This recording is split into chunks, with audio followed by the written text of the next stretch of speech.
Hello, adventurers of all shapes and sizes. My name is Chance. Welcome to my guide, and thank you for taking a look at another Ancestry overview.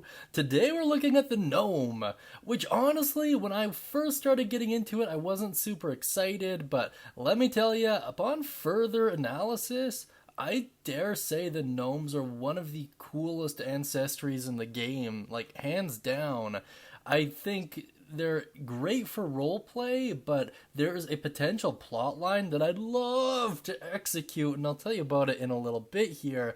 But first, the gnomes basically came from the Feywild. So the place where like spirits and pixies and fairies and all those crazy people live, gnomes originally came from there. No one really knows why they came over from that place, but they're kind of aliens in that right, kind of similar-ish to the elves, although the elves are seem to be more based in science, where the gnomes are more based in kind of mysticism and the kind of laws of the magical world. Really, they don't have attachments in the traditional sense either, and I'll talk about that a little bit later on, but they are almost genetically bred to be adventurers and explorers, and of course, we will talk about that a little bit later.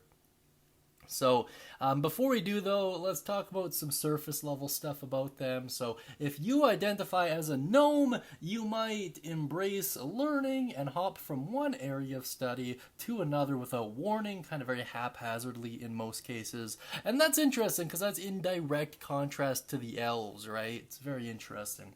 You might rush into action before fully taking stock of the entire situation, and you might speak and think and move quickly and lose patience with those who can't keep up. Once again, this is very antagonistic to the way the elves view the world, right? Now, if you're a gnome, others probably appreciate your enthusiasm and energy with which you approach new situations. They might also struggle to understand your motivations or adapt to your rapid changes of direction, or they might see you as unpredictable, flightly, unreliable, or even reckless. Now let's get into the physical description here. Gnomes are just over 3 feet in height and weigh little more than a human child. They have large eyes and dense facial muscles, leading to kind of a more angular approach. A gnome can theoretically live up to any age if they can stave off the bleaching indefinitely, but in practice, gnomes rarely live longer than around 400 years. Now, this is a really interesting thing that I feel like deserves its own separate video altogether. But the bleaching is where a gnome will essentially the color gets drained out of them. Like it's a literal bleaching. Their hair goes from being vibrant and cool to being just white and gray, and they kind of go from being hardy to being the shells of their former selves.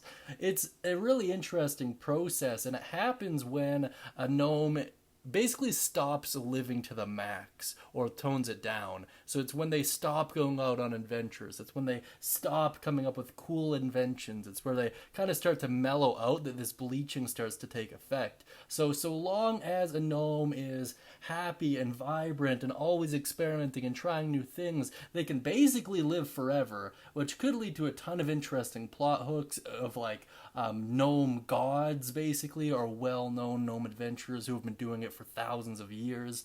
But in most cases, they eventually succumb to the bleaching.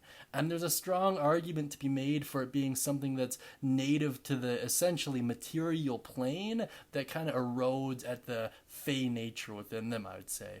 It's very interesting, very cool stuff. Once again, I feel like it is worth its own separate video altogether, but in any case, let's move on for this video. Let's talk about their society, and this is really cool stuff. So most gnomes adopt some of the cultural practices of the region in which they live. They tend to pick and choose, adjusting their communities to fit their own fey logic. It's really interesting stuff, so you could potentially have gnomes everywhere. They're very nomadic, intensely nomadic. No gnome kingdoms or nations exist on the surface, and gnomes wouldn't know what to do with such a state if they had one. Once again, that goes back to their just sheer unpredictable nature. They're too all over the place all of the time. So them building a community would be incredibly rare, and them running a complex kingdom would be almost impossible. Though gnome families tend to be small, many gnome communities raise children communally with fluid family boundaries. So basically, gnomes don't really get to know their own parents, or at least not necessarily. What's most likely to happen is a gnome will have a child, have a marriage, have a family, just for the sake of having that experience, and then when it's all said and done, they'll just leave, pursue other adventures. And I think that would be interesting when it comes to like half species. You know, like let's say a gnome man fell in love with an elf and they had a kid. You'd have this incredible duality, I guess, within that kid, and that would lead to all kinds of crazy things. So that child, for example, might have that need that comes from an elf to have this strong sense of community or familial tie, but at the same time have the need of the gnome to want to go out and adventure and go on all these crazy things. So a cool story or a cool reason for them adventuring might be to just find their parents or one parent or however you want to go about it. Very cool stuff though. I do love it. Let's take a quick moment and look over their alignment and religion. Most gnomes are impulsive tricksters with inscrutable motives and confusing methods. Many at least attempt to make the world a better place. Gnomes most commonly worship deities that value individuality and nature, such as Caden, Selene, Desna, or Gorza. I really hope I'm pronouncing all those right. I doubt it, but whatever. I'll worry about the pronunciation once we actually do the videos on all of them, so whatever. But let's quickly review them, go over them. So, Caden Calbian is essentially a drunken hero. That's really it. He encourages drinking, freeing slaves, going on adventures, and just having a good time. He doesn't really support wasting alcohol and definitely doesn't support being a jerk or owning a slave. So pretty cut and dry. Desna, we've covered a lot before. Kind of a more mysterious goddess, likes freedom, typically aids people, explores, express yourself through song and fine art, all that good stuff. Very like pro-culture kind of deity. And then don't cause fear or despair, don't cast nightmare, don't corrupt creativeness, essentially. And then Gorzra, which I know I'm pronouncing wrong for sure, is basically the druid god, at least that's what it seems like.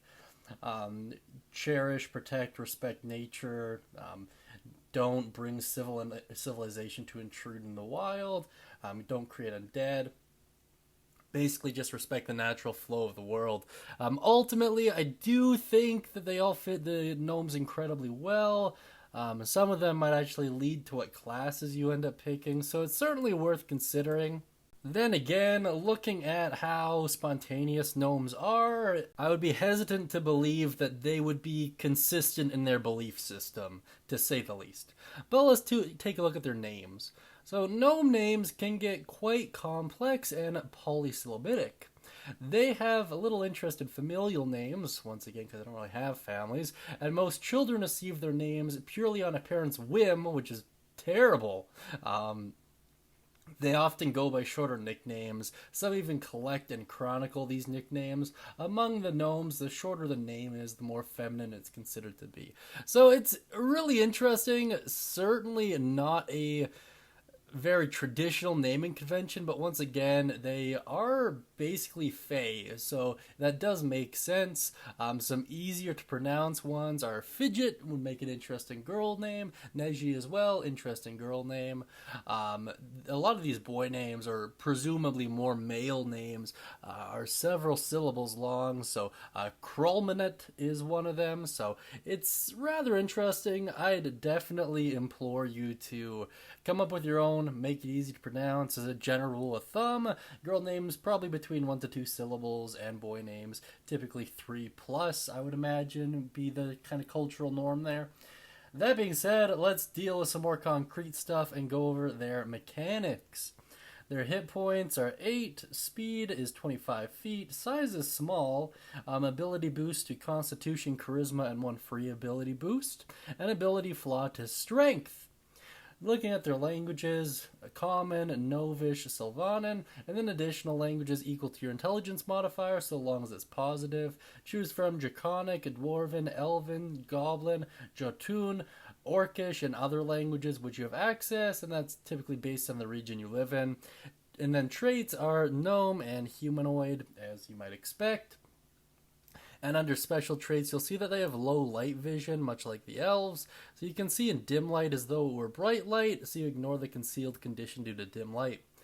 Very cool stuff. In terms of how I'd love to see a gnome campaign structured, I would imagine that that bleaching effect that they go through would actually make them kind of more evil aligned, if that makes sense. A little bit more sadistic.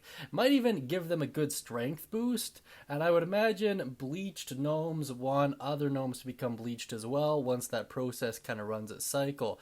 So I think it'd be interesting to have like a cult around the bleaching process, and it would be more organized, right? Just due to the fact that the bleaching is caused by the erosion of their more spontaneous, chaotic nature. So it could be really interesting.